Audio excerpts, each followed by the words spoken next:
Soyez bénis, bénis, bénis au nom de Jésus. J'espère que vous allez tous bien. Amen. Moi, je vais bien au nom de Jésus. Seigneur, nous voulons remettre ta parole entre tes mains et disposer nos cœurs à ton écoute. Prépare nos cœurs que la parole qui va sortir, Père, de toi par ton Saint-Esprit, nous impacte, nous transforme et nous permette, Père éternel, de marcher selon ta volonté. Au nom de Jésus-Christ. Amen. Alors, soyez bénis. Le titre de notre message ce matin, c'est la vigilance ou la mise en garde. Le Seigneur nous met en garde. Il nous demande d'être vigilants parce que les temps dans lesquels nous passons nous montrent réellement que Jésus est à la porte. C'est vrai, on a toujours dit que Jésus est à la porte, mais actuellement, nous voyons réellement ce qui se passe dans Matthieu 24, où nous allons travailler ce matin. Seigneur m'a beaucoup parlé quand on a pris les moments devant sa face pour chercher sa volonté. Il m'a donné ces deux textes, Matthieu 24 et Matthieu 25. Mais aujourd'hui, nous allons travailler sur Matthieu 24, qui nous met en garde de tout ce qui se passe et de tout ce qui va arriver. Dieu demande que nous soyons vigilants. Amen. Sans plus tarder, nous allons commencer. Je vais lire Matthieu 24 à partir du verset 1. Je dis au nom de Jésus-Christ. Comme Jésus s'en allait au sortir du temple, ses disciples s'approchèrent pour lui en faire remarquer les constructions. Mais il leur dit, voyez-vous tout cela? Je vous le dis en vérité, il ne restera pas ici pierre sur pierre qui ne soit renversé. Je rends grâce à Dieu pour le psaume 46 que le pasteur nous a conduit ce matin selon la direction du Saint-Esprit. Je bénis le nom de l'Éternel parce que Dieu, il est un. Nous ne nous concertons pas. Non. Quand le Seigneur veut parler, il est un seul Dieu et il dit la même chose à tous ses enfants. Merci, pasteur, pour ce psaume. Ici, il est dit qu'il ne restera rien. Tout sera détruit. Pourquoi? Parce que la volonté de Dieu va s'accomplir. La parole de Dieu doit s'accomplir. Et comme en ce moment, nous aussi, nous vivons certaines choses qui sont en train de s'accomplir, nous ne pouvons pas passer à côté et nous ne pouvons pas prier pour que ça ne s'accomplisse pas. C'est pourquoi j'avais demandé, lorsqu'il y avait des problèmes là, qu'on disait, ah, il faut prier parce que la France a dit ceci, parce que le président a déclaré cela, les Jeux aux Jeux olympiques, vous vous souvenez? Les gens disaient qu'il faut prier contre. Je dis non, la parole de Dieu doit s'accomplir. Dieu ne nous a jamais dit de prier pour arrêter les événements de la fin des temps, mais de nous préparer plutôt davantage, de nous consacrer plutôt davantage. Et j'aime bien ce passage de Apocalypse 22, 11 et 12 qui dit que ceux qui veulent se sanctifient davantage, que ceux qui veulent pécher pêchent encore davantage. Ah oui, pendant que le mal s'aggrave, nous aussi, nous devons entrer en profondeur dans la sanctification. Ça, c'est ce que le Seigneur nous demande. Et non pas de courir derrière les événements de la fin des temps, derrière le diable pour dire, Satan arrête, Satan arrête. Il n'arrêtera pas. La Bible doit s'accomplir. C'est à nous de rentrer en profondeur, de se consacrer à la parole de Dieu. Donc, tout ceci arrivera, personne ne pourra arrêter. Nous ne serons pas en mesure d'arrêter. Verset 3. Il s'agit, il s'assit sur la montagne des Oliviers et les disciples vinrent en particulier lui poser cette question. Dis-nous, quand cela arrivera-t-il et quel sera le signe de ton avènement et de la fin du monde? Verset 4. Jésus leur répondit, prenez garde que personne ne vous séduise. Je veux bien, s'il vous plaît, que vous souligniez ce passage, ce verset. Jésus leur répondit, prenez garde que personne ne vous séduise. Point. Ça veut dire qu'il y aura beaucoup de séduction. Il y aura de la séduction parmi nous et autour de nous. Et ceci demande beaucoup de vigilance, demande beaucoup de discernement. Verset 5. Car plusieurs viendront sous mon nom, disant, c'est moi qui suis le Christ. Et ils séduiront beaucoup de gens.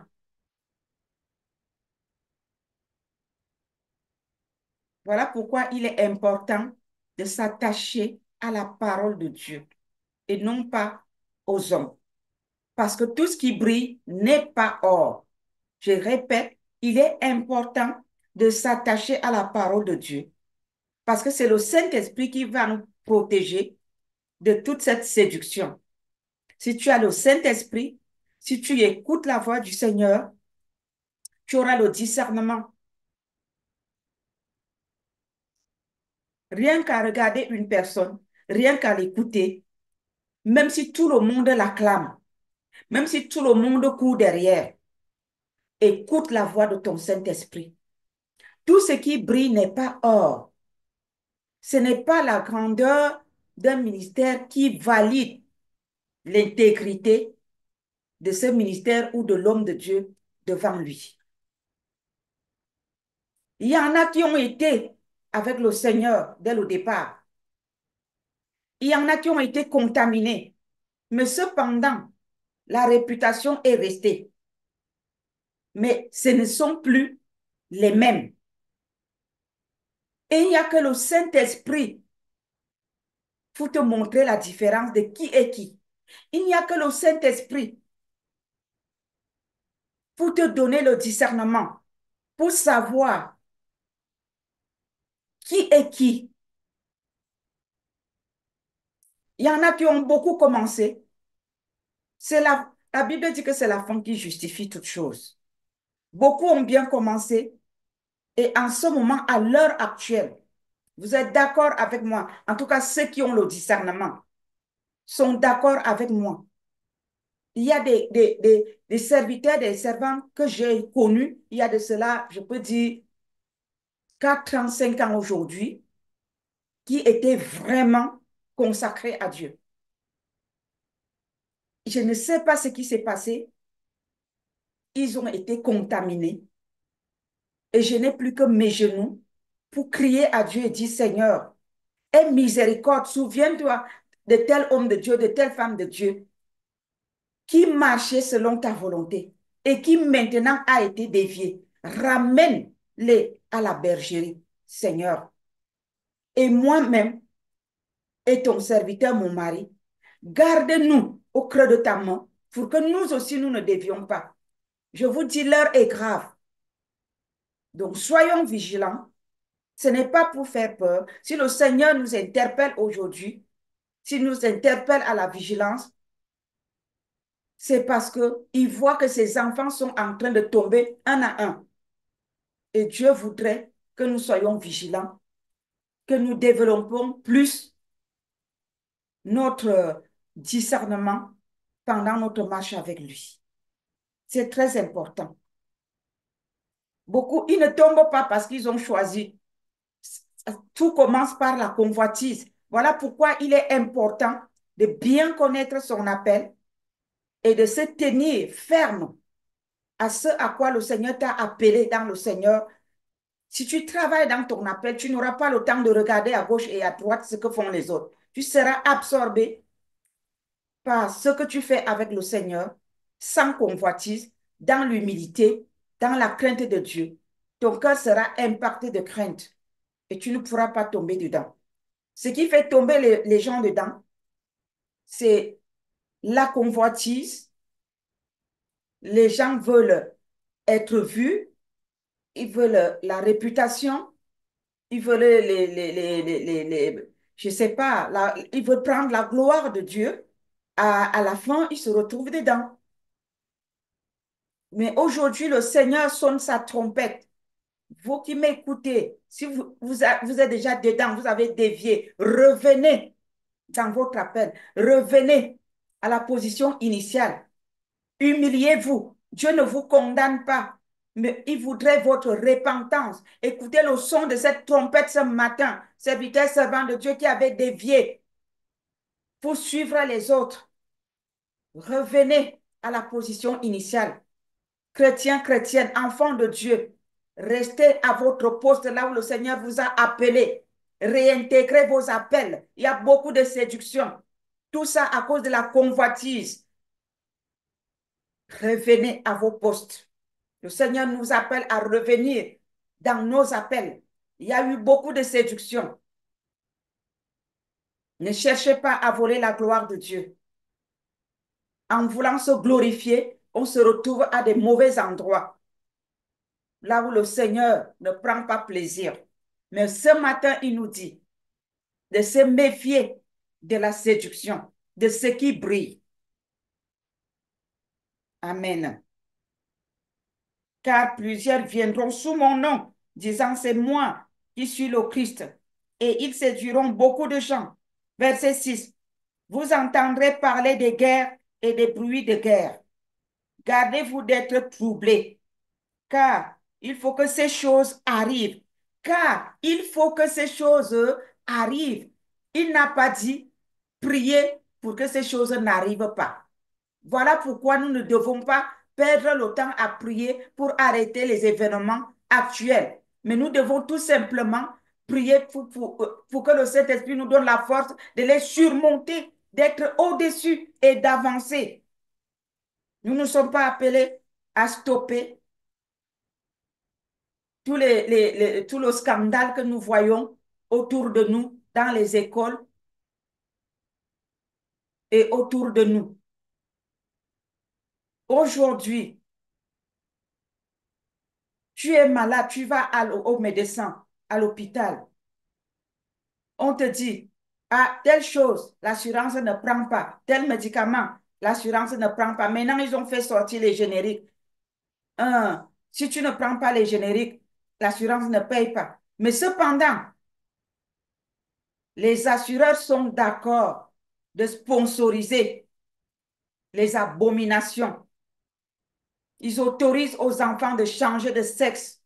Ils autorisent ces choses-là. Et ils veulent financer. Si tu veux changer, l'assurance prend en charge. Mais quand tu es normalement malade, on te dit l'assurance ne paye pas ci, l'assurance ne paye pas ça. Mais quand il faut aller sponsoriser, financer ceux qui veulent changer leur sexe, ils se portent garant. C'est abominable. Et nous ne pouvons pas arrêter ça. Le Seigneur ne nous a pas appelés à d'arrêter ça, mais de rentrer en profondeur, de se consacrer à lui totalement. Ne perdez pas votre temps à aller prier contre. Non, priez pour vous-même, pour entrer en profondeur, pour avoir une bonne relation avec le Seigneur Jésus. Pour marcher dans la crainte de l'Éternel, pour se consacrer totalement à lui. C'est ça que Dieu nous demande. Ne vous trompez pas de chemin. Et le Seigneur, il dit, mais ce ne sera pas encore la fin. Donc, on n'est pas encore arrivé à la fin. Ce ne sera pas encore la fin. Une nation s'élèvera contre une autre nation et un royaume contre un royaume. Et il y aura en divers lieux des famines et des tremblements de terre. Voilà les choses que le Seigneur nous annonce, que ces choses-là vont arriver et nous les voyons déjà dans certains endroits. Tout cela ne sera que le commencement des douleurs. alors on vous livrera au tourment et l'on vous fera mourir. Et vous serez haïs de toutes les nations à cause de mon nom. Je m'arrête là. On peut être mort sans être à la tombe. Parce que imaginez que vous avez votre petite progéniture là, vos deux petits-enfants ou bien vos trois enfants ou un seul même. Ce sont ces enfants-là font votre bonheur. Ils vont à l'école et ils reviennent le soir. La petite fille te dit, maman, moi j'ai décidé que je ne m'appelle plus Mélanie, mon nom c'est Olivier, je suis un homme. Vous allez mourir sans entrer à la tombe. Ah oui, parce que le bonheur d'un parent, c'est sa progéniture, c'est son enfant. Imagine que le petit garçon, il te dit, maman, à partir d'aujourd'hui, ne m'appelle plus Daniel. Moi, je m'appelle Juliana. Mais tu peux tomber par terre. Et là, tu es muselé. Si tu parles, on te met en prison. On dit que l'enfant a le droit.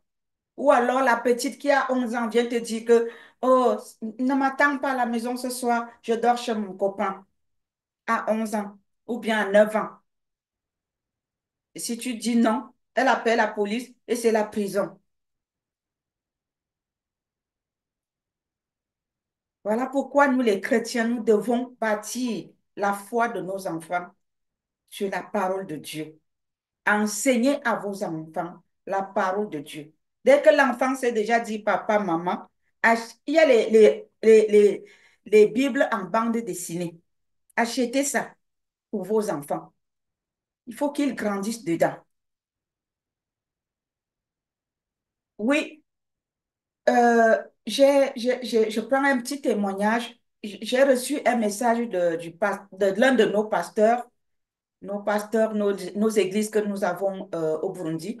L'un d'eux m'a envoyé un message pour Anna, notre fille qui venait de se marier. Et puis, il me rappelait que quand on était en retraite, en montagne là-bas c'est Glion ou Grillon, voilà. Quand on était là-bas à Lyon, il avait demandé à Anna que, parce qu'Anna était déjà à l'université, tu fais comment à l'école avec tes camarades, comme je te vois consacré avec ton Dieu comme ça là. Et ce pasteur-là est un enseignant aussi. Il est directeur de collège. Et Anna lui avait dit qu'elle s'en fout, elle est à son Dieu, elle ne calcule pas les autres. Et elle a rappelé ça à Anna dans le message qu'il m'a envoyé. Il me dit, envoie ça à ta fille. Vraiment, félicitations pour elle et son mari.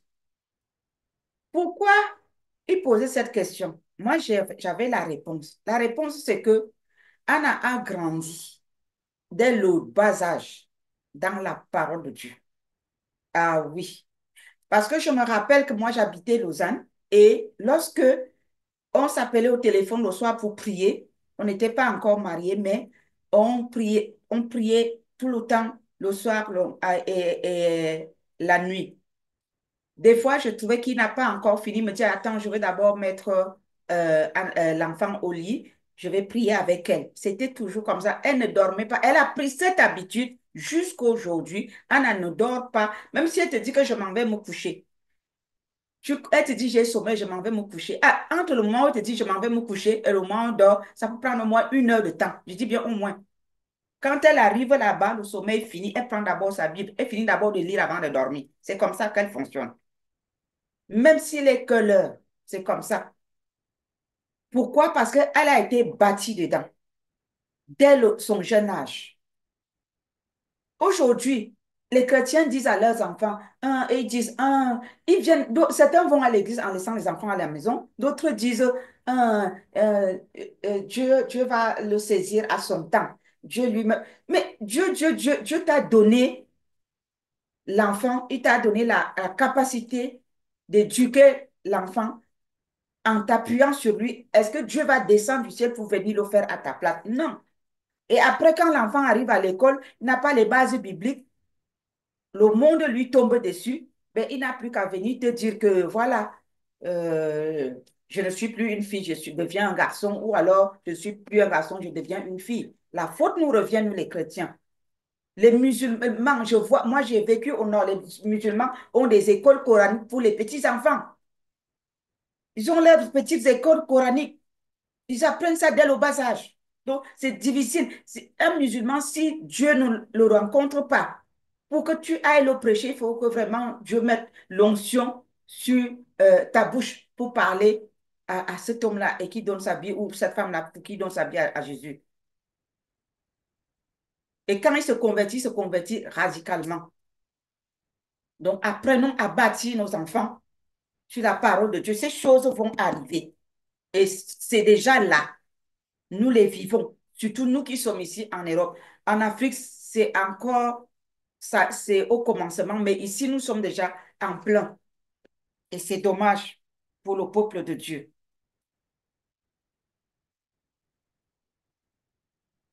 Le Seigneur dit tout cela ne sera que le commencement des douleurs. Alors on vous livrera au tourment et l'on vous fera mourir. Oui, les parents sont en train de mourir étant vivants, mais ils sont morts. Parce que quand tu n'as plus, tu vois ta progéniture qui s'en va en cacahuète, ben, tu n'as plus de vie.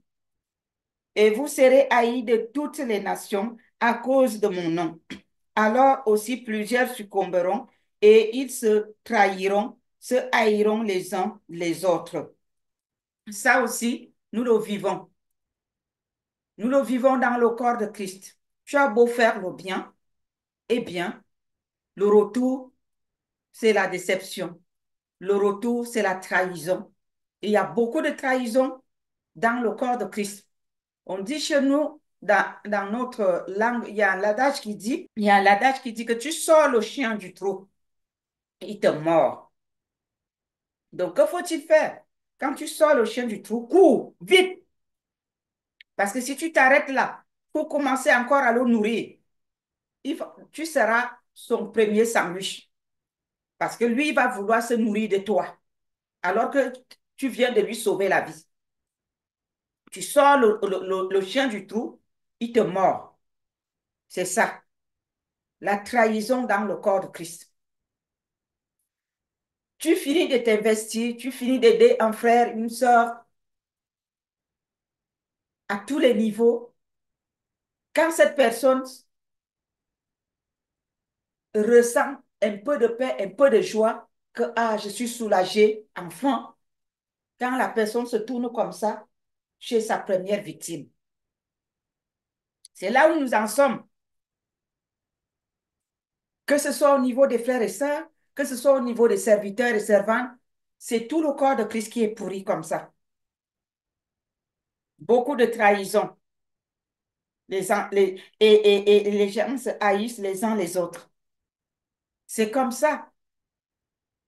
Quelqu'un m'a donné la sagesse sur quelque chose en me disant, si tu veux être tranquille, avoir la paix autour de toi, si quelqu'un vient te demander un prêt, ne donne pas. Si tu donnes, tu as ajouté un ennemi dans ta liste. Parce que tu penses aider la personne, mais c'est un ennemi de plus. Parce que quand il va falloir restituer, c'est toi qui seras la mauvaise personne sur la planète. Je dis, hein? Elle me dit oui. Je dis, OK, merci pour cette révélation. Parce que j'ai tellement été brûlée que je ne savais pas ce que j'étais en train de faire, que j'ajoutais des ennemis sur ma liste. Dieu parle et il nous enseigne. Soyons attentifs. Il dit, les gens se trahiront, se haïront les uns les autres. Plusieurs faux prophètes s'élèveront et ils séduiront beaucoup de gens. Et ça se passe actuellement. Je pose souvent la question, vous-même regardez, peuple de Dieu, où sont passés les évangélistes? Où sont passés les missionnaires? Où sont passés les docteurs? Où sont même passés les pasteurs? On n'entend pas parler. Pourquoi tout le monde subitement devient prophète? Est-ce que il y a un seul ministère que Dieu a établi dans sa parole, dans son royaume? Non. Et pourquoi tout le monde est seulement prophète maintenant? Tout le monde veut être prophète ou prophétesse. Pourquoi? Pourquoi les gens ne deviennent pas les évangélistes? Pourquoi ils ne deviennent pas des missionnaires? Pourquoi tout le monde veut seulement être prophète? C'est de la séduction. Même ceux qui ne le sont pas fabriquent des prophéties. On ne fabrique pas une prophétie. Oh, j'ai vu une image, j'ai ressenti. C'est pas ça la prophétie. Ça s'appelle la sorcellerie et la manipulation. La prophétie, tu ne fais aucun effort. C'est un don, c'est Dieu qui vient te révéler la chose. Ou bien il vient te montrer la chose. Tu ne supposes pas. On ne suppose pas. Et tu le vois là, on incite même les gens à mentir. Si vous priez, si Dieu veut parler, il parle. S'il ne veut pas parler, c'est son problème. Qu'est-ce qui a incité les gens en disant, qui a eu une image là, qui a ressenti quelque chose? C'est quoi ça? Si le Seigneur veut parler, il parle. S'il ne veut pas parler, il n'est pas tenu à parler à chaque fois. Voilà pourquoi si vous attendez de moi ce genre de choses, je ne marche pas par la manipulation. Quand je vous dis Dieu m'a dit ce qu'il a dit, il peut me le dire. S'il ne me dit pas de venir te le dire, je ne dirai pas. Parce que je ne cherche pas à plaire à qui que ce soit. S'il me montre quelque chose, je dis Seigneur, je fais comment? Il me dit, prends tel verset, prie avec. Je n'ai pas besoin de venir te rendre compte. C'est entre lui et moi. Mais le jour qu'il va me dire, va dire, alors je viens vers toi et je te dis ce que Dieu a dit. C'est ça, la manipulation. La manipulation. Et on donne des titres dans des églises qui ne correspondent pas aux appels des uns et des autres. On s'autoproclame un grand titre et on donne un titre à son épouse. Et si on te donne le titre, Madame est devenue prophétesse, alors elle ne connaît rien de la prophétie, elle est obligée de mentir, de fabriquer les mensonges, les fausses prophéties. Ces choses, nous le voyons. Le Seigneur nous met en garde.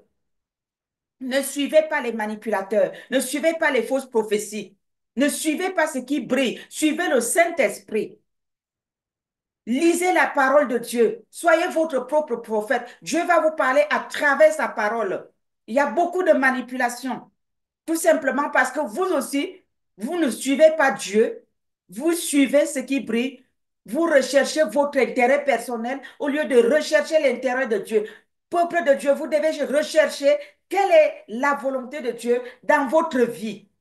Et quand vous recherchez quelle est la volonté de Dieu pour votre vie, dans votre appel, eh bien, il va se révéler à vous. Vous n'avez pas besoin d'un manipulateur qui vienne vous raconter sa vie, des choses qui n'existent pas. Quelque part, la faute revient au peuple de Dieu aussi. Si vous recherchez Dieu, vous ne serez pas pris dans ces pièges-là. Ce n'est pas la grandeur d'un ministère qui fait la volonté de Dieu. Revenons à la parole de Dieu. Revenons à Jésus-Christ. Il y a beaucoup de manipulations. Verset 12. Et parce que l'iniquité se sera accrue, l'amour du plus grand nombre se refroidira. Ah oui, au lieu d'aimer Dieu, il dit, il nous a donné son premier commandement, tu aimeras ton Dieu de tout ton cœur et de toute ton âme. Amen. Nous devons aimer notre Dieu. Si nous l'aimons, eh bien, il va nous parler. Et parce que nous n'avons plus l'amour de Dieu, nous recherchons la gloire des hommes, nous recherchons nos intérêts égoïstes, eh bien, la foi se refroidit, le Saint-Esprit a quitté Satan et le diable en a fait sa proie. Si vous êtes du nombre, mes frères et sœurs, revenez à la source. Jésus-Christ est la source. Revenez à la parole de Dieu. Recommencez à lire la parole de Dieu. Le Seigneur va se révéler à vous. Il nous parle à travers sa parole, par les visions, les songes. Si vous allez au lit avec la parole de Dieu, il est fort probable que le Saint-Esprit vous visite pendant votre sommeil et qu'il vous révèle quelle est la volonté de Dieu. Alléluia. L'amour du plus grand nombre se refroidira. Et oui, nous en sommes arrivés là. Pardon. Nous en sommes arrivés là. Parce que beaucoup, au lieu d'avoir l'amour de Dieu, ceux qui ont des grands ministères et d'envoyer les missionnaires sur le terrain de mission pour rendre ministère, au lieu d'envoyer les évangélistes sur le terrain pour rendre ministère et gagner les âmes, ils préfèrent les enfermer dans les quatre murs. On nomme des évangélistes qui sont là assis avec vous. Vous ne voyez pas à quelle heure ils vont évangéliser. Mon mari peut témoigner ce que je veux dire. Nous allons en mission partout, partout. On arrive quelque part, on dit tel est évangéliste, tel évangéliste. Pour nous, quand on dit évangéliste, c'est un évangéliste. Le moment d'évangélisation, parce que quand nous, on est sur le terrain, on fait des séances d'évangélisation avec les églises. Le moment d'aller évangéliser arrive, on appelle les évangélistes, on leur demande de nous dire comment ils font pour aller évangéliser. Ils disent qu'ils ne sont jamais sortis pour évangéliser. Mon mari est là, il peut confirmer. Ils disent qu'ils ne sont jamais sortis pour aller évangéliser. Je dis, pardon, et par comment vous êtes évangéliste? On nous a ordonné évangéliste. Mais un évangéliste qui est assis sur les bancs, il s'appelle évangéliste parce qu'il a été ordonné, c'est ça évangéliste. L'évangéliste, c'est quelqu'un qui sort de voir, il publie la bonne nouvelle du royaume. Jésus n'est pas venu nous condamner, il est venu nous sauver. Il t'appelle à lui. Toi, tu es assis dans l'église, mais tu es ordonné évangéliste. Pendant ce temps, le ministère bâtit des grands centres, on dirait des centres commerciaux. Alors que Jésus-Christ a interdit le commerce dans sa maison, au jour d'aujourd'hui, ces grandes églises, au lieu d'envoyer les évangélistes sur le terrain, au lieu d'envoyer les missionnaires sur le terrain, ils n'ont pas de moyens pour payer les transports, pour aller de pays en pays et publier les messages et accomplir la tâche que le Seigneur leur a mandatée. Mais les églises ont l'argent pour bâtir des grands centres commerciaux sous forme de complexes, sous forme de complexe. Est-ce que c'est ça que Dieu nous demande de faire? Et comme les chrétiens ne savent pas discerner les choses, tu vas voir tout le monde accourt là-bas comme les termites qui sortent de, de leur termitière. Vous, vous courez, vous allez où? Observez bien. Dieu n'est pas contre la croissance spirituelle. Dieu n'est pas contre les grandes églises. Mais ce que Dieu veut, quand vous êtes une grande église, accomplissez la volonté de Dieu. Envoyez les missionnaires sur le terrain. Envoyez les évangélistes sur le terrain. Nous avons été dans une église en Argentine avec mon mari, là où on a béni le mariage de notre fille Anna. C'est une très grande église missionnaire. Cette église envoie des missionnaires partout dans le monde. Ah oui. Ils n'ont pas bâti un grand complexe, un centre commercial avec les restaurants par-ci, les salles de jeux par-là, les salles de je ne sais pas quoi. Tout cet argent-là qu'on va parquer dans des inutilités, pourquoi ne pas utiliser ça pour publier la parole de Dieu partout dans les nations? Et dans cette grande église où on a été, qui est une église missionnaire, ils n'ont pas tout ça. Ils ont juste une grande église. Point. C'est tout. Leur argent, c'est pour envoyer les gens sur le terrain. Je t'ai appelé à aller en Turquie ou je ne sais pas dans quel pays. Eh bien, si tu es marié et les enfants, ils payent les billets d'avion avec vos enfants, on vous envoie sur le terrain, ils prient pour vous, pour que ceux qui vont vous accueillir là-bas vous reçoivent, vous nourrissent et s'occupent de vous. Mais c'est ça, l'Église.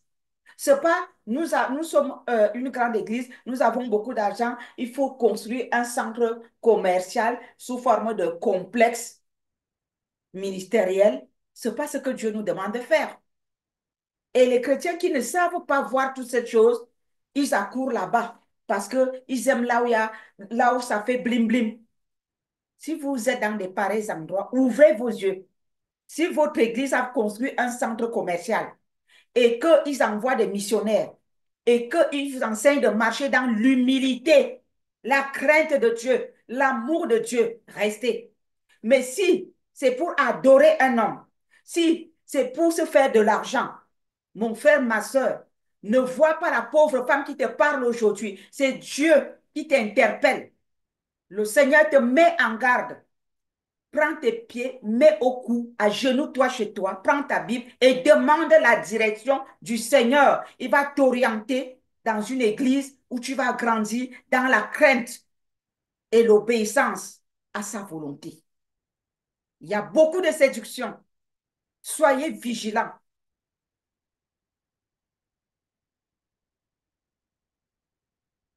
Nous n'avons pas perdu le temps à la fin d'année pour aller chercher la volonté de Dieu. Vous me voyez parler avec rage comme ça parce que moi-même, je ne peux pas me contenir.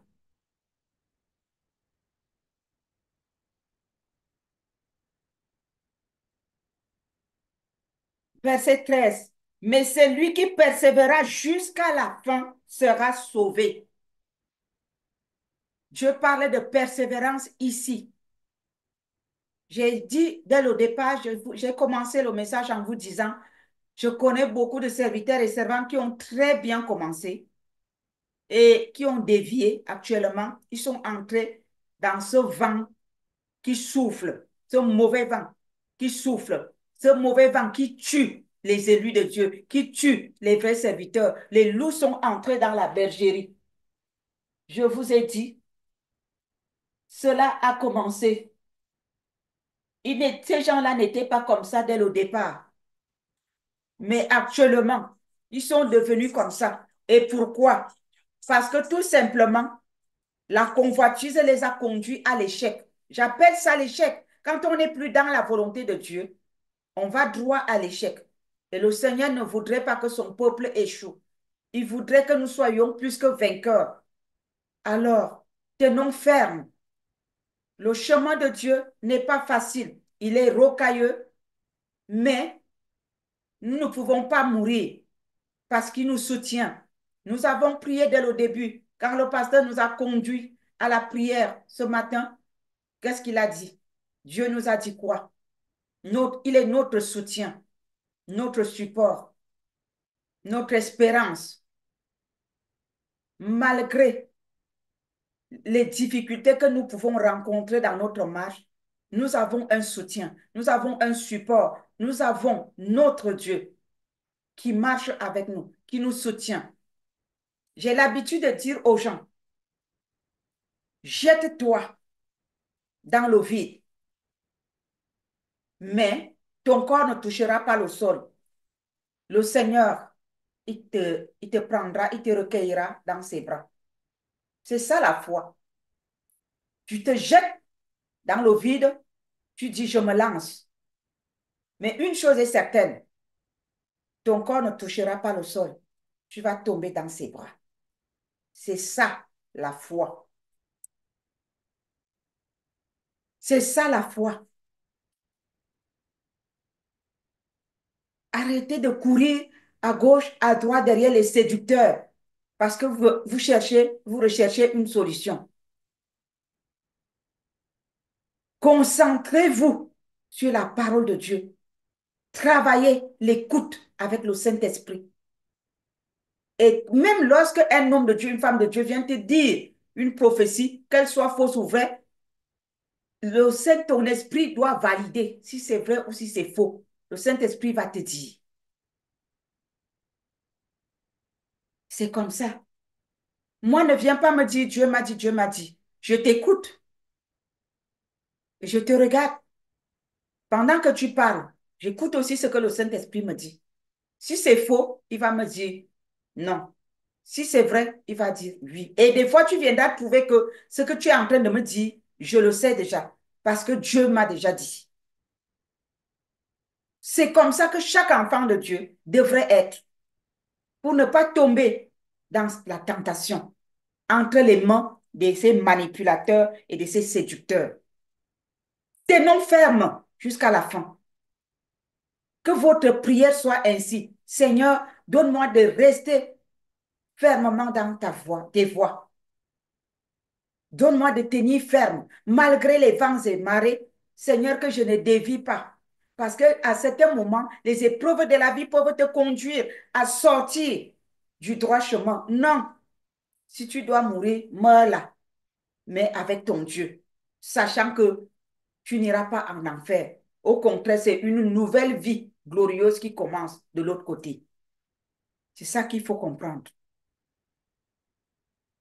Tout peut s'écrouler autour de nous. Tout le monde peut vous détester. Tout le monde peut vous dénigrer. Tout le monde peut vous calomnier. Restez ferme.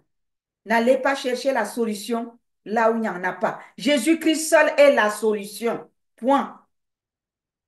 C'est tout. Ne recherchez pas la popularité. Même si tout le monde vous tourne le dos, soyez ferme avec votre Dieu. La Bible dit que sert-il à un homme de gagner tout le monde entier s'il perd son âme? Mais par contre, tu peux perdre tout le monde entier. Et si tu as ton Jésus, c'est lui qui tourne les cœurs en direction de là où il veut. Il va tourner d'autres cœurs en ta faveur. Mais les hommes ne peuvent pas tourner le cœur des autres en ta faveur. Mais Dieu, il détient tous les cœurs entre ses mains et il est capable de tourner d'autres cœurs en ta faveur et même les mêmes cœurs en ta faveur. Alors, il vaut mieux tenir ferme avec Dieu et rester intègre envers lui. Alléluia. Verset 14. Cette bonne nouvelle du royaume sera prêchée dans le monde entier pour servir de témoignage à toutes les nations. Alors viendra la fin. Alors viendra la fin. Cette bonne nouvelle sera prêchée dans tout le monde entier pour servir de témoignage à toutes les nations. Alors viendra la fin. Est-ce qu'on a dit que cette bonne nouvelle sera bâtie sur des grands complexes et alors viendra la fin? Pourquoi donc s'attarder? Je ne suis pas contre ceux qui font, qui bâtissent les grands complexes semblables à des supermarchés, à des centres commerciaux. Mais bâtissez-les, mais en même temps, il dit que la bonne nouvelle sera répandue sur toute la terre. Prenez soin d'envoyer les missionnaires sur le terrain. Prenez soin d'envoyer les évangélistes sur le terrain avant d'aller construire des complexes, des centres commerciaux pour être vus. Si vous voulez être vus, envoyez les missionnaires, envoyez les évangélistes sur le terrain et vous serez vus par le Seigneur des Seigneurs qui vous a mandaté, qui vous a établi, qui vous a choisi et qui vous a envoyé. N'allez pas s'investir là où Dieu ne vous attend pas. Ça s'appelle la gloire des hommes. La gloire des hommes. Ne recherchons plus la gloire des hommes, mais recherchons la gloire de Dieu. Répandons la bonne nouvelle partout sur la terre. La bonne nouvelle du royaume. Jésus est mort. Jean, c'est Jean 3,16. Hein. Dieu a tant aimé le monde qu'il a donné son Fils unique afin que quiconque croit en lui ne périsse point, mais qu'il ait la vie éternelle. Tu es pécheur, Dieu ne te condamne pas. Tu as péché, Dieu t'aime. Viens à lui et répands-toi. Et tu auras ton salut, tu auras la vie. C'est ça, pas la condamnation, pas le jugement, mais la bonne nouvelle. Occupons-nous de l'évangile. Tenons ferme, nous qui avons reçu gratuitement le salut. Restons focalisés sur la parole de Dieu. N'allons plus ni à gauche ni à droite pour rechercher les fausses prophéties, pour rechercher ce qui brille, la séduction qui nous conduit en enfer. Recherchons là où la parole de Dieu nous reprend, là où la parole de Dieu nous reprimande. Dieu reprend ce qu'il aime. Si tu es quelque part, on ne te prêche pas contre ton mauvais caractère, contre tes mauvaises habitudes, mais tu vas mourir. Ah oui, l'église, c'est un hôpital. Nous allons à l'église devant Dieu pour être soignés. Et c'est la parole de Dieu qui nous soigne, qui enlève l'orgueil, qui enlève la médisance, qui enlève la calomnie, qui enlève la méchanceté, le non-pardon, les jalousies, les querelles, la colère et tout le reste. Oui, mais il faut accepter qu'on te prêche contre ces choses-là. Et quand tu rentres chez toi, tu pries pour t'en débarrasser. Mais si ce n'est pas le cas, tu vas là où on te met l'huile sur la tête, tu es bien comme ça avec tous tes péchés, tu es bien comme ça avec toute ta calomnie, tu es la meilleure des femmes, tu es le meilleur des frères. Mon frère, tu vas en enfer droit. Droit. Il faut t'asseoir là où on va te reprendre. Dieu reprend celui qui l'aime. C'est ça qui va te changer. C'est ça qui va transformer ton caractère. Et nous n'allons pas dans la maison de Dieu pour demeurer tel que nous sommes venus. Non, il doit y avoir un changement. Et nous devons être fermes dans notre marche avec le Seigneur. Ne nous laissons plus séduire. Alléluia. C'est pourquoi, lorsque vous verrez, verset 15, vous verrez l'abomination de la désolation dont a parlé le prophète Daniel, établi au lieu saint. Au lieu saint, établi où? Au lieu saint. Que celui qui lit fasse attention, alors que ceux qui seront en Judée fuient dans les montagnes, que celui qui sera sur le toit ne descende pas pour prendre ce qui est dans la maison, et que celui qui sera dans les champs ne retourne pas en arrière pour prendre son manteau. Malheur aux femmes qui seront enceintes et à celles qui allaiteront en ces jours-là. Je m'arrête là. Le verset 15 là, il dit c'est pourquoi lorsque vous verrez l'abomination de la désolation dont a parlé le prophète Daniel, établi en lieu saint. Le lieu saint, c'est où? Nous sommes le temple de Dieu. Nous sommes la maison de Dieu. Nous sommes son lieu saint. Et son lieu saint se trouve aussi à l'autel, là où nous allons nous rassembler pour le louer, pour le célébrer. Il dit que le jugement commencera par l'autel, parce que l'autel est son lieu saint. Tout comme nous sommes son église, nous sommes son temple, nous sommes son lieu saint. Et quand cette abomination-là commence par l'autel, par le lieu saint, que fait le lieu saint? Je venais de citer tout ça. Le lieu saint récolte l'argent pour bâtir les centres commerciaux, pour bâtir les grands complexes, à la gloire de l'homme et non pas à la gloire de Dieu. Le lieu saint, c'est vous, c'est moi. Quand je m'abreuve à la mauvaise source, je mange à la table des démons. Je suis le temple de Dieu. Je suis son temple. Et nous ne devons pas manger à la table des démons. Nous devons manger à la table sainte, à la table de Dieu. La nourriture qui est sainte, qui est pure, celle qui vient de Dieu par son Saint-Esprit. Il y en a qui aiment s'abreuver à la mauvaise nourriture. Écoutez ce qui flatte leur cœur, leur chair. C'est de la mauvaise nourriture. C'est manger sur une mauvaise table. Et c'est une nourriture qui va te conduire à l'indigestion plus tard. Et quand on a l'indigestion, je peux vous dire, hein, c'est quelque chose de désagréable. Recherchons la volonté de Dieu. Sanctifions-nous. Soyons consacrés à la parole de Dieu. Verset 19. Malheur aux femmes qui seront enceintes et à celles qui allaiteront en ce jour-là. Priez pour que votre fuite n'arrive pas en hiver, ni un jour de sabbat, car alors la détresse sera si grande qu'il n'y en a point eu de pareil depuis le commencement du monde, jusqu'à présent qu'il n'y en aura jamais. Et si ces jours n'étaient abrogés, personne ne serait sauvé. Mais à cause des élus, à cause des élus, à cause des élus, ces jours seront abrogés. Lesquels élus? Ceux-là qui prient pour que, pour sonner la trompette de repentance. Ceux-là qui acceptent de marcher dans la consécration. Ceux-là qui acceptent le changement, qui acceptent la réprimande du Seigneur, qui écoutent le son de la trompette de repentance. Ceux-là qui pleurent à genoux pour que le peuple de Dieu revienne de ses mauvaises voies.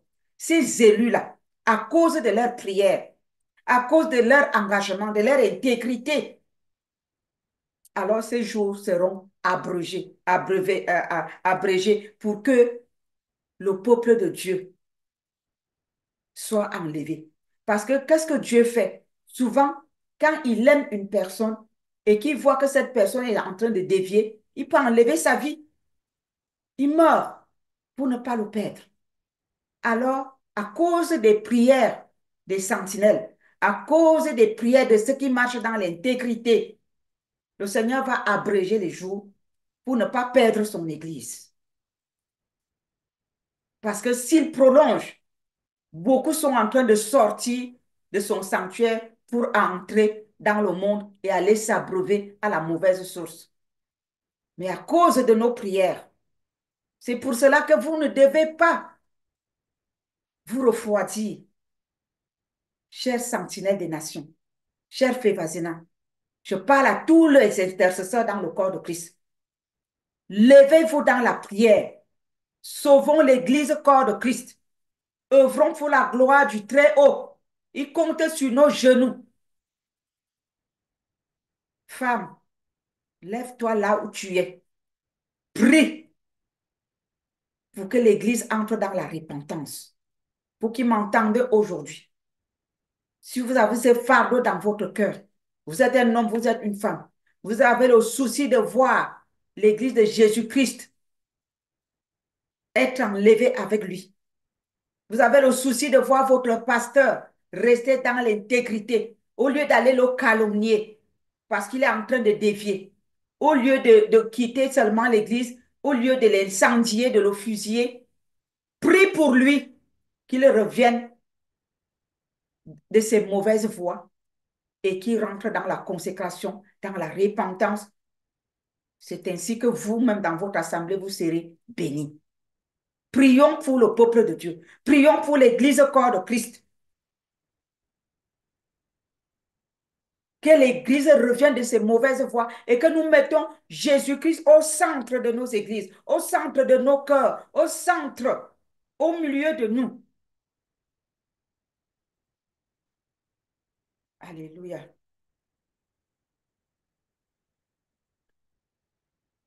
Verset 23. Si quelqu'un vous dit alors, le Christ est ici ou il est là, ne le croyez pas, car il s'élèvera de faux Christ et de faux prophètes. Je parle ici, il dit de faux Christ et de faux prophètes. Ils feront de grands prodiges et des miracles, au point de séduire, s'il était possible, même les élus. Ah oui, même les élus, s'il était possible, ils séduiront même les pasteurs, les hommes et les femmes consacrés, les chrétiens consacrés. Faisons attention. Dieu nous interpelle à être vigilants. Faisons attention. Ouvrons grand nos yeux. Recherchons la connexion avec le Saint-Esprit. Soyons vigilants. Ayons le discernement. Dieu nous met en garde. Tout ce qui brille n'est pas or. Je ne suis pas contre. Je ne dis pas que tous sont pareils. Il y en a qui ont réellement l'onction de Dieu. Et regardez à leur vie ceux qui sont loin de Dieu et qui font les vrais miracles de Dieu. Tous les miracles n'ont pas la même source. Quand la source est polluée, c'est l'homme qui prend le dessus. L'homme s'enfle, il prend la gloire. C'est moi qui ai fait. C'est moi qui ai fait. Et on commence à l'adorer. On commence à le louer partout. Il devient le Dieu. Mais quand c'est le Seigneur qui fait ses miracles, il t'utilise. Tu n'as pas le temps de faire tout ça parce que tu veux tellement voir Dieu à l'œuvre que tu deviens tout petit parce que toi, tu veux le voir grandir en toi. Donc, ce n'est pas difficile de reconnaître. Observez vous-même. Observez vous-même. Vous allez savoir qui est qui. Tous les miracles n'ont pas la même source. Et Dieu ne se répand pas de ses dons. Retenez ça très bien. Dieu donne les dons, mais il ne les reprend pas. Donc, quand il t'a déjà donné le don, tu peux ressusciter les morts. Tu peux ouvrir les yeux des aveugles. Des aveugles. Les sourds peuvent entendre. Cependant, tu t'alimentes à une autre source. Le don ne fait pas le fruit de l'esprit. Le don est différent du fruit de l'esprit. Le fruit de l'esprit se manifeste par notre caractère, qui nous sommes et comment nous fonctionnons. Mais le don de l'esprit, Dieu a déjà donné. Donc, que tu vives dans la souillure, que tu marches avec le diable, que tu manges avec lui à table, tu vas toujours manifester le don que Dieu t'avait donné. Mais cela ne veut pas dire que tu es avec Dieu et que tes miracles prennent source avec Dieu, le Père éternel. Mais le don est resté. Donc, ceux qui disent, ah, mais Dieu l'utilise quand même, hein, Dieu l'utilise quand même, hein, c'est le don. Quand Dieu l'utilise, il donne gloire à qui? Point d'interrogation. Donc, regardez, observez, ayez le discernement. Ne tombez pas dans n'importe quel piège à cause de la séduction. La Bible dit, il y a beaucoup d'appelés, mais peu d'élus. Tous ne sont pas élus. Mhm. Verset 24 dit, car il s'élèvera de faux Christ et de faux prophètes. Ils feront de grands prodiges et des miracles au point de séduire, s'il était possible, même les élus. Faisons attention. Notre prière, mon mari et moi, on dit toujours au Seigneur, Seigneur, nous ne voulons pas des mauvaises rencontres. Non, nous ne voulons pas. Nous ne voulons pas. Dégagez-les de notre chemin. Protège-nous. Si les autres sont tombés, nous ne voulons pas entrer dedans. S'il te plaît, ce ne sera pas par notre propre force, mais ce sera par ta force à toi. Vous pouvez aussi faire la même prière et dire au Seigneur, Seigneur, moi, je ne veux pas entrer dans ce lot-là. Je veux rester avec toi. Je veux rester fermement dans tes voies. Je veux tenir ferme jusqu'à la fin. Ayons les yeux fixés sur la couronne qui nous attend à la fin. La couronne de gloire du Seigneur qui nous attend à la fin. Elle est plus glorieuse que tout ce que nous pouvons voir actuellement. Que sert-il à un homme de gagner tout le monde entier s'il perd sa vie? Et Christ dit, celui qui va vouloir sauver sa vie la perdra. Mais si tu perds ta vie, pour moi, tu la retrouveras. En voulant régler tes problèmes, en mettant Dieu de côté, parce que tu cherches la solution, tu mets ta tête, ton nez là où il ne faut pas mettre, parce que tu cherches à sauver ta vie. À la fin, tu vas perdre ton salut. Et je déclare que ce ne sera pas le cas. À partir du moment où tu as entendu le son de la trompette sortir de ma bouche aujourd'hui, c'est le Seigneur qui nous parle. Tu vas te repentir et revenir de tes mauvaises voies. Verset 25. Voici, je vous l'ai annoncé d'avance. Si donc, on vous dit, voici, il est dans le désert, n'y allez pas. Voici, il est dans les chambres, ne le croyez pas. Car comme l'éclair part de l'Orient et se montre jusqu'en Occident, ainsi sera l'avènement du Fils de l'homme. En quelque lieu que ce soit le cadavre, là s'assembleront les vautours. Ça veut dire que Christ va venir en plein. Tu as dit les élus, tout le monde, et ce ne sera pas caché. Que tu sois élu ou pas, ben, tu sauras que Jésus-Christ est venu enlever son église. Pourquoi? Parce que tu vas voir, les gens vont disparaître autour de toi. Qui a déjà vu les films d'enlèvement? Très bien. Vous voyez comment ça se passe, non? C'est les habits et les chaussures qui restent. Quelqu'un était assis à côté de toi, tu vois seulement tu parlais avec lui, tu regardes, il n'est plus là. Tu vois que les habits et les chaussures. Tu vois les pilotes d'avion qui disparaissent. Tu vois les hôtesses qui disparaissent, les gens qui sont autour de toi. Ça dit, ce ne sera pas caché. Les gens sauront que Jésus est venu enlever son église. Oui, ce ne sera pas caché. Aussitôt après ces jours de détresse, le soleil s'obscurcira, la lune ne donnera plus sa lumière. Ça, c'est après, quand les élus seront déjà enlevés. Les étoiles tomberont du ciel et les puissances des cieux seront ébranlées. Alors le signe du Fils de l'homme paraîtra dans le ciel. Toutes les tribus de la terre se lamenteront et elles verront le Fils de l'homme venant sur les nuées du ciel. Avec qui? Avec puissance et une grande gloire. Ils vont voir Jésus arriver. Ils sauront que c'est fini. Le Messie est déjà là. Il a enlevé son église et le voilà qui arrive accompagné d'une grande gloire. Il enverra ses anges avec la trompette retentissante et ils rassembleront ses élus des quatre vents, mhm, d'une extrémité des cieux à l'autre. Instruisez-vous donc par une comparaison tirée du figuier. Dès que ses branches deviennent tendres et que les feuilles poussent, vous savez que l'été est proche. Et c'est là où nous en sommes. Nous voyons les signes que le Seigneur nous a parlé dans sa parole. Nous devons aussi savoir que Jésus est proche. L'abomination est là, même dans l'Église.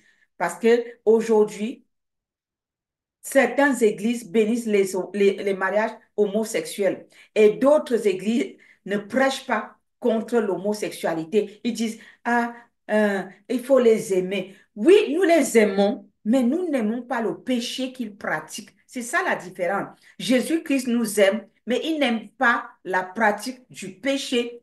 Il ne faut pas confondre. Les gens sont dans la confusion totale. Dieu n'aime pas le péché, mais il aime la personne. Alors, que dit l'Église aujourd'hui?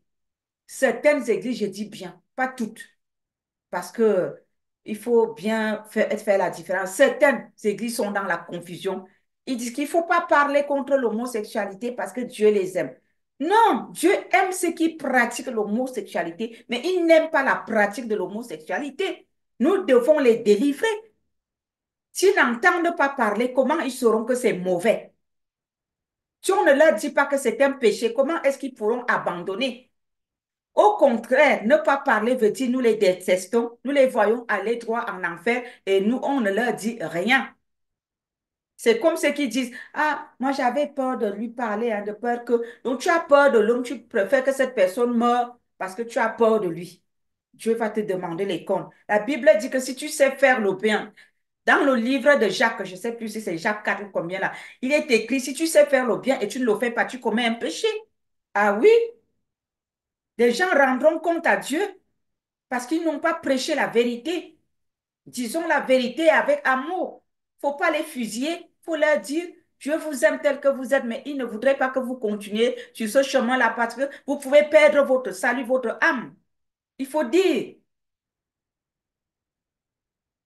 verset 33. De même, quand vous verrez toutes ces choses, sachez que le Fils de l'homme est proche à la porte. Je vous le dis en vérité, cette génération ne passera point que tout cela n'arrive. Et c'est déjà là. Le ciel et la terre passeront, mais mes paroles ne passeront point. Hmm. La parole de Dieu est oui et amen. Tout ce qui est écrit va s'accomplir.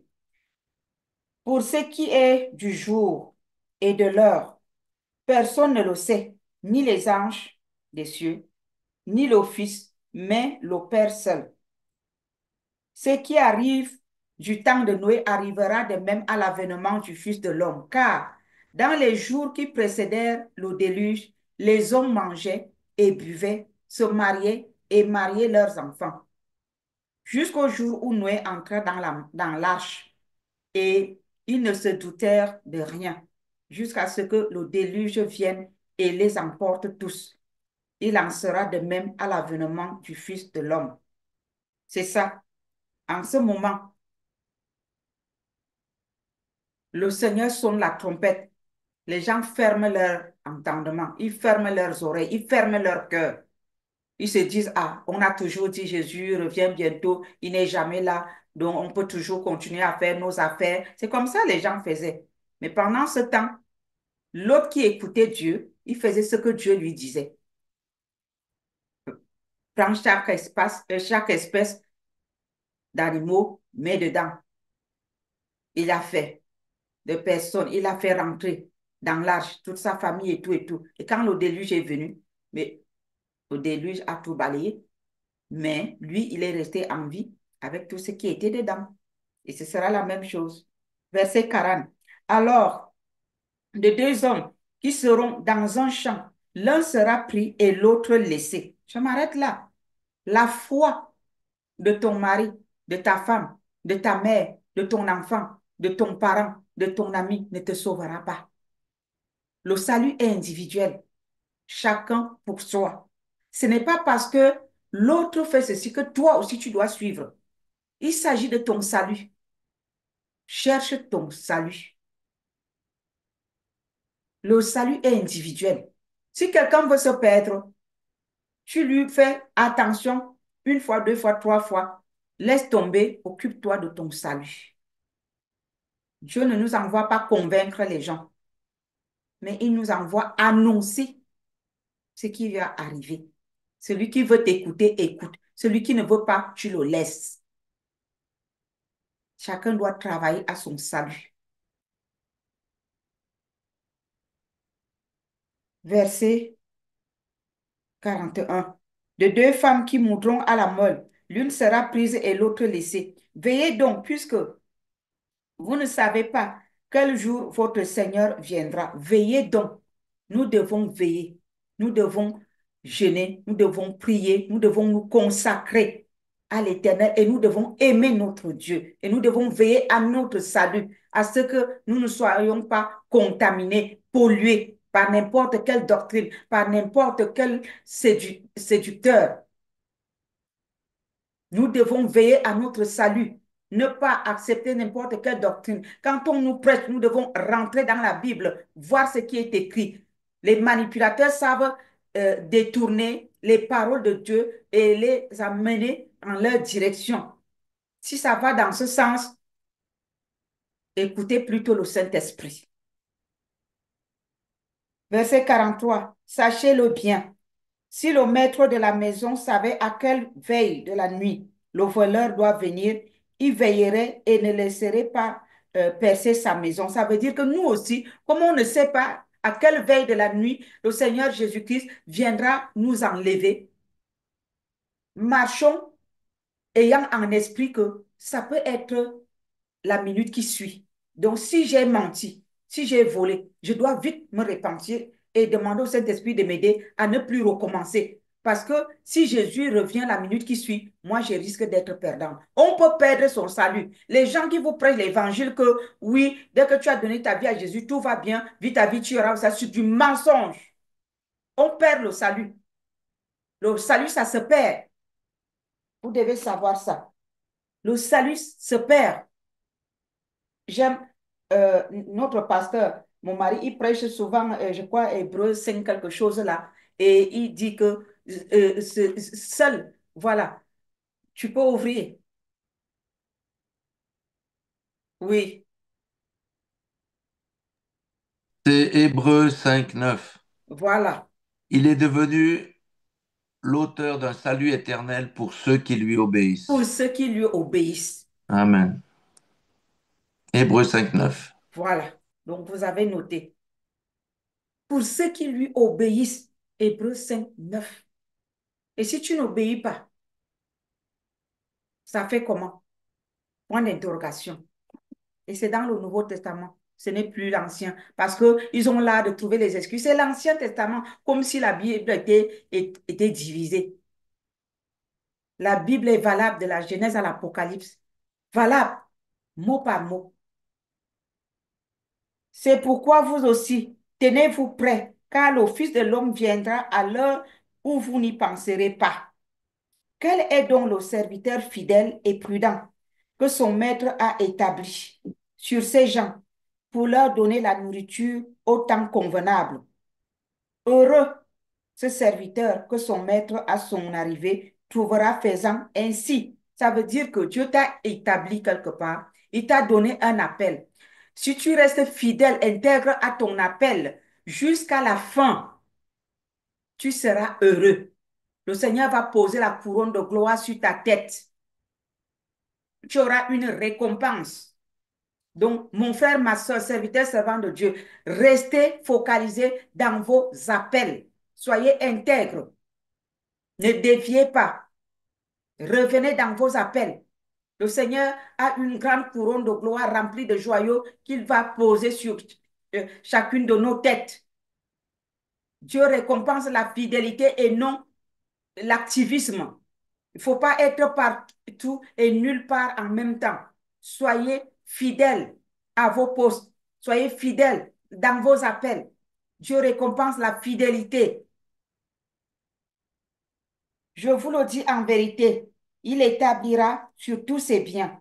Aha. Mais si c'est un méchant serviteur qui dit en lui-même, mon maître tarde à venir, s'il se met à battre ses compagnons, s'il mange et boit avec les ivrognes, le maître de ce serviteur viendra le jour où il ne s'y attend pas et à l'heure qu'il ne connaît pas. Il bat ses compagnons comment? Avec sa langue, la calomnie, la médisance, les critiques, les jugements, les querelles. Il mange avec les ivrognes comment? Il s'assoit en compagnie des mauvaises personnes. Faisons attention. Verset 51. Il le mettra en pièces. Regardez. Regardez comment. Avant, il a dit pour ceux qui vont tenir ferme, qui vont accomplir leurs tâches sur la terre, ils seront récompensés, ils seront heureux. Maintenant, ceux-là qui tuent avec la langue, ceux-là qui s'asseyent en compagnie de mauvaises personnes, regardez ce qu'il leur réserve au verset 51. Il le mettra en pièces et lui donnera sa part avec les hypocrites. Parce que lui-même a été hypocrite envers Dieu. Je suis chrétien, mais tu vis dans le monde. C'est là qu'il y aura des pleurs et des grincements de dents. Voilà la couronne qui est réservée aux prostituées spirituelles, si je peux dire ça ainsi, aux hypocrites spirituels. Voilà le sort qui leur est réservé. Il le mettra en pièces et lui donnera sa part avec les hypocrites. C'est là qu'il y aura des pleurs et des grincements de dents. Je ne souhaite pas que ça vous arrive, que ça m'arrive, que ça vous arrive. Je souhaite qu'aujourd'hui, que nous avons entendu le son de la trompette de l'Éternel, que nous nous consacrons totalement à lui, que nous ne soyons plus à cheval, un pied dedans, un pied dehors. Prenons position. Faisons notre choix. La Bible dit que votre oui soit oui, que votre non soit non. Amen. Prenons notre choix. Faisons notre choix et faisons le bon choix. La Bible dit, je mets devant toi la vie et la mort, le bien, le mal et le bien, mais choisis le bien. Choisissons la vie. Jésus-Christ est venu nous donner la vie et la vie en abondance. Si nous avons cette vie en abondance, eh bien, nous devons rendre grâce à Dieu. Et quand on est reconnaissant, on manifeste la gratitude envers une personne, ce n'est pas pour blesser cette personne la minute qui suit. C'est pour être en bon terme. Soyons en bon terme avec notre Dieu. Il est notre Dieu. Il nous aime. Il nous donne la vie en abondance.